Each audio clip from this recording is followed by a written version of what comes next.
Welcome back to another volume of truly disturbing tales from Reddit. Today we're going to be narrating 3 new unsettling stories taken directly from the platform. I encourage you all to sit back, grab a snack, and enjoy these terrifying personal accounts. Now, without any further delay, let's jump right in.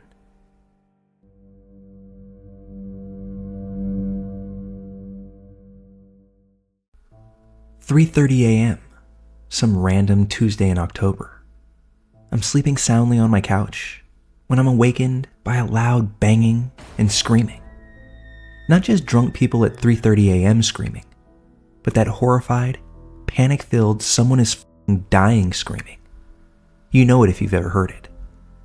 My eyes pop open and I immediately see a half-naked woman covered in blood banging on my door. Ripped button-down shirt, barely holding on, boobs barely contained within the fabric, and wearing only a set of panties beyond that. That's it. It's freaking October in New England. It's cold as hell out here. Anyway, she's banging on my door with both fists, screaming, "Help me! Help me! They're chasing me! They're going to get me!" For the most part, I'm dumb, but not completely. I'm not just going to open my door to some screaming, bloodied up psycho. I hit my alarm and let it go off for a bit, perhaps to scare off whoever was chasing her. Then I do the only humane thing that I can think to do in this situation. I let her in. I pull her into my home and close the door quickly. I answer the call from my alarm company. Yes, send the police, send an ambulance, and thank you for being real. Before this evening, I never had to use my alarm before, so it was nice to know that someone was actually on the other end. Now I have this lady bleeding all over my living room and crying hysterically, repeating over and over. They were animals. They were chasing me like animals. I can clearly hear that she has an accent. I'm figuring Russian or Romanian.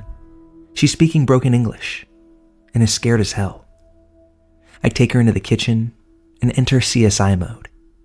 I'm thinking, yeah, I got this shit. I'm gonna not contaminate evidence and make sure I keep all the bloodied rags that I used to clean her for the cops. All the while, she's still saying that she was being chased by animals and all that. She is absolutely f***ed up. The side of her face is scratched.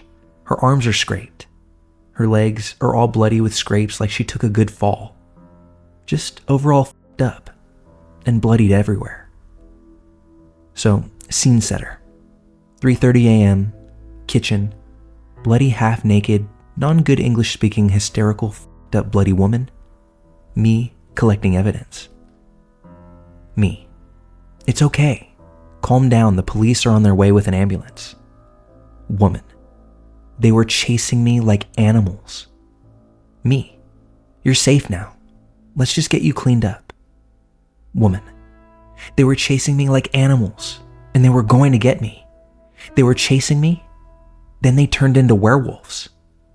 Me. Thinking, oh fuck me. It was at this moment that it really hit me. Who did I just let into my apartment? Woman. They were chasing me and turned into werewolves right in front of my eyes. Me. Now fully scared myself. Calm down. You're safe here. I bring her back into the living room and I'm terrified. Many thoughts running through my head right then. Am I going to die tonight? Is she going to attack me? Why aren't the police here yet? I need a weapon and fast. But mostly just, oh my god, what the f*** did I do by letting her inside? She's bandaged, but still rambling on and on about animals and chasing her and what have you. I decide it's probably a good idea to give 911 another ring, just to be sure they know my address.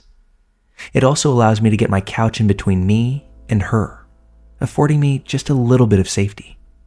Not much, but I was confident in my run around the couch, she'll never catch me skills. She's pacing my living room, rambling, when she goes over to the window and starts staring. A good 10-second stare, with a creepy silence attached to it. Then, babies. There are babies in the road. Oh my God, look at all the babies in the road. Screaming at the top of her lungs. Now, there's no way that I'm coming out from behind the couch. Those babies in the road are probably there for a good reason. This goes on for a good 30 seconds. Not an imaginary 30 seconds where you think it's been like 5 minutes and it's really only been like 10 seconds. This was a full-on 30 seconds of screaming and me standing behind my couch thinking, no way I'm gonna fall for that trick. Finally, the police show up. The officer knocks on my door. I now have to leave the safety of the backside of my couch to unlock the door. I dashed my ass right to the door and ran out, telling the cops, she's nuts. Be careful. They take her to the ambulance and do whatever they need to do to her. At this point, I'm just chilling on my couch, shell-shocked. The cop comes back in and asks me if I know her. And while this woman looked familiar to me, I didn't know her.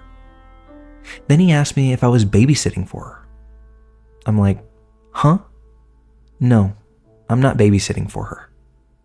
The cop proceeds to say, oh, because she said you were babysitting her kids, and when she showed up to collect them, you wouldn't give them back. At this point, I'm exhausted and frog-eyed, and just throw my rights right out the window, telling the cop to search my house, and that there are no kids. The cop knows it's a BS story she gave, but he had to ask anyhow, and I understand that. He doesn't ultimately search my house.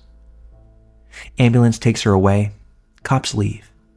It's now 4 a.m. and I'm sitting on my couch knowing I'm never going to get back to sleep, and the upcoming workday is going to suck.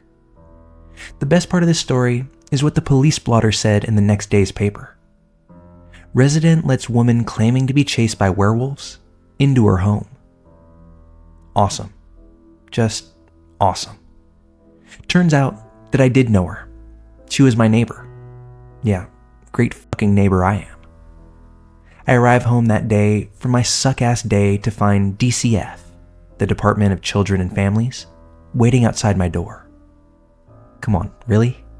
I now have to let this DCF person into my home because I, being the nosy that I am, want to know what the deal is with this psycho woman.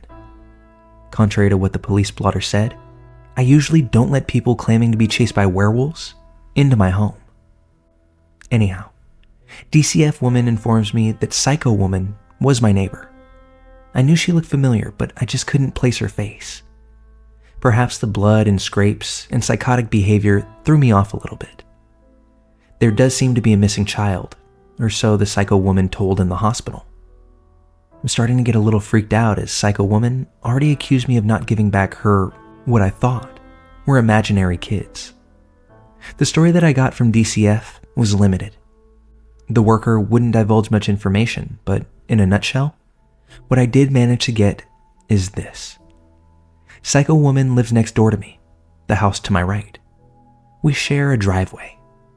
The house itself is a duplex, so people were always coming and going. I never paid much attention to anyone living there. Psycho woman claims she has a child, a little girl, age unknown. I think to myself, really? Although after the prior night, why am I surprised that she didn't know the age of her kid? Said child is missing.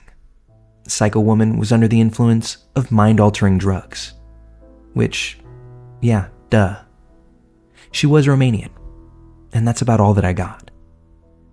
The messed up thing is that I do remember seeing a child over there, a little girl, probably around the age of 4. I'd only ever seen her one time, maybe twice in the 3 years that Psycho Woman had lived there. Again, I never paid too much attention to what went on over there. DCF questions me about everything from, have I seen this lady before? To why would Psycho Lady choose to bang on my door? I'm not especially paranoid, but I can recognize the potential for a situation to turn ugly very quickly. I tell DCF Lady that I have no clue who the fuck that woman is, why she would choose to bang on my door, or where the fuck that Psycho Woman's alleged child is. Pretty much exactly like that, minus the F-bombs. DCF Lady ensures me that they don't think that I'm involved, but that it's routine for them to follow up. DCF lady leaves. I'm pretending like I don't want anything to do with this situation. But honestly, my life is pretty boring. This is the most excitement I've had in months. Next day, 4 police cars, K9 squad, 5 to 6 uniform cops, 2 plainclothes show up at my neighbor's house. My nosy ass goes right outside. Psycho woman's door is wide open, and the fuzz is walking in and out, and the K9 unit is bringing in the dogs. The cops tell me the following story, and I swear on all that is sacred, I couldn't make this shit up. It seems that upon entering the house, they found a considerable mess waiting for them. The house itself just dirty and dingy, and all around a health hazard. The basement was wall-to-wall mattresses. The bathroom attached to the basement room was f***ing rank. Cops' exact words. It was a 2-bedroom unit, with a non-master bedroom being comprised entirely of wall-to-wall mattresses. However, the master bedroom looked to be a king's room. Again, words used by the cop. That's pretty much all I got out of them. I hung around and watched them drag all the mattresses out, which was pretty disgusting. Dirty pee stains and whatever else nastiness all over them. They took out about 3 dressers, cheap Walmart types, and miscellaneous other crap. Table, chairs, couch. Turns out, this house is a Romanian immigrant sex trafficking operation. The owner of the house is bringing these Romanian girls over, providing housing, if you can call it that, and selling them out for sex. Psycho woman did have a kid, but she was taken away by DCF about 6 months prior. The psycho woman herself was, as far as they could tell, on a job, using what they think was crack or meth. She freaked out, all fucked up, and was running home when she must have fallen several times and gotten even more messed up. She, again what they think, hit the height of her paranoia upon reaching my door. And then, well, the rest is history. Moral of the story: if you don't let a crazy, bloodied, half-naked woman into your home at 3:30 a.m., you will never find out that your neighbors are running a Romanian immigrant sex trafficking operation.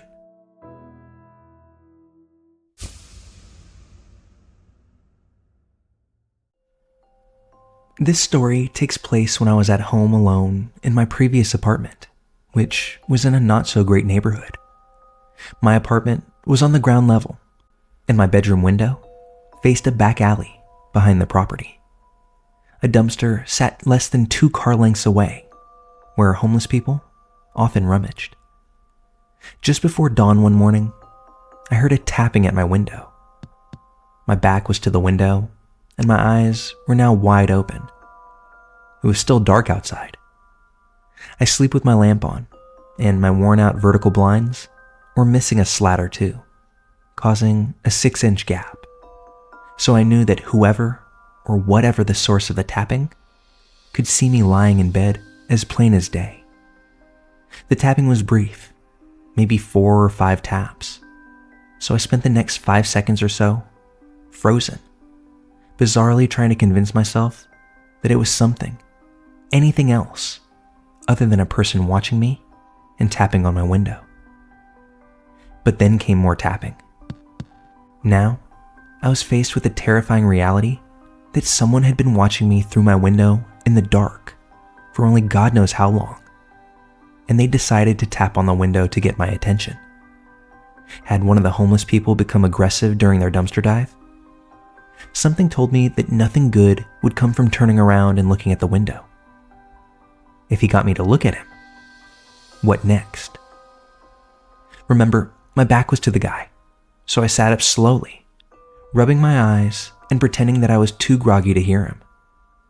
I stood up and hazily made my way out of the bedroom, as though I were going to the restroom or something.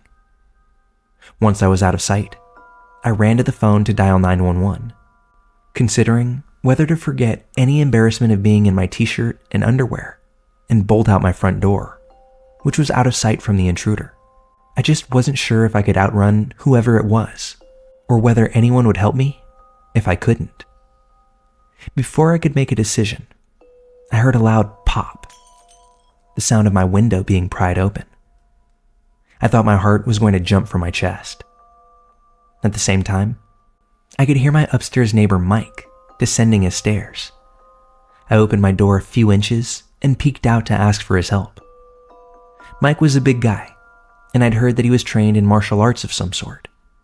He didn't hesitate to respond, hustling to the back of my apartment to see just what was going on.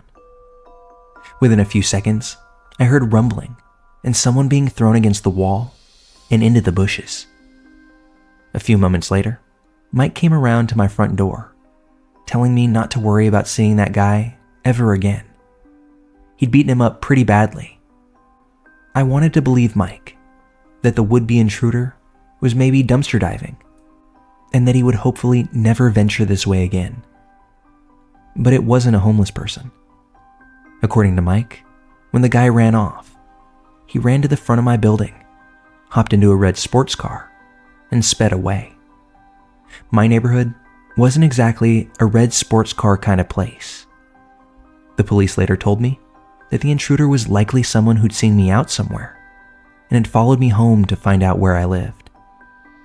So, Mr. Window Tapper, I still wonder what you would have done if you'd gotten inside before Mike caught you.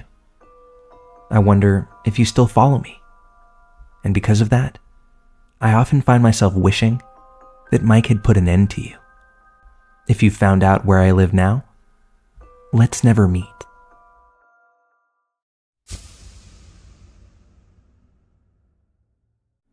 Recently, there was an Amber Alert, and my daughter was asking me what that beeping sound was all about. For those who don't know, an Amber Alert goes out when a child is reported missing. If you receive the notifications on your phone, then you know what I'm talking about. The alert will sometimes give information, like the victim's appearance, as well as the perpetrator, the location of the abduction, make and model of a vehicle if applicable. My phone started beeping one evening while helping my daughter clean her room. It was an Amber Alert. She asked about it. I gave her a small rundown, and that was that. However, it triggered a childhood memory I have, where I believe with all my heart that I was almost kidnapped when I was a kid. To be clear, this isn't a memory that was lying dormant in my subconscious, and this random Amber Alert talk with my kid caused it to resurface in my mind. This incident is something I've pondered and thought about off and on for years now. I'm 41 years old, and a guy, by the way. It's just been a while since I've considered the factors and details of the experience, and this recent Amber Alert talk with my daughter really caused me to pause and reflect on the incident itself once again. And that's what brings me here today. As a parent, you worry about these things and do all you can to protect your children, especially when you personally experience something truly scary like this. The occurrence happened when I was just a young kid. My guess is somewhere around 7 or 8. I can't be sure, but I think that's a safe estimate based on the fact that much of those early childhood memories aren't there anymore. I do remember my kindergarten experience, which I would have been 5 or 6 for, and also later grades. So this incident must have happened sometime after or around the ages of 7 or 8. My parents took me to a neighboring city to do some shopping. We lived in a small rural town with not much to offer, so from time to time, we would go to this neighboring city about 45 minutes from where we were located. It just had more going on in the way of shopping. My parents would take me up there for school clothes shopping or out to eat because restaurants were better, and because my mom was a crafter. She absolutely loved to make crafts. It was her thing. There were different craft stores, including a fabric store that she liked going to up there. This specific trip, we went to a fabric store, Joann Fabrics to be exact. This was a pretty big store. As a little kid, I guess most every place seemed big, but no kidding, this was a sizable shop. My dad sat out in the car while I went in with my mom. He did that a lot. When there was a store that he just didn't want to go into, he'd sit in the car, so I can't blame him there. I can't recall exactly what all my mom was looking for or trying to get in that store that day, but I do remember what section we were in, an area with a bunch of racks with various fabrics hanging. Imagine a clothing store with circular racks with clothes hanging around them. And that's pretty much what it's like at this fabric store. Racks and racks of hanging fabrics. I remember this area being slightly toward the beginning or the entrance of the store. As my mom was looking through these racks, I began to wander, though not far, just enough to kind of look around myself. I was probably bored and started wandering around is my guess.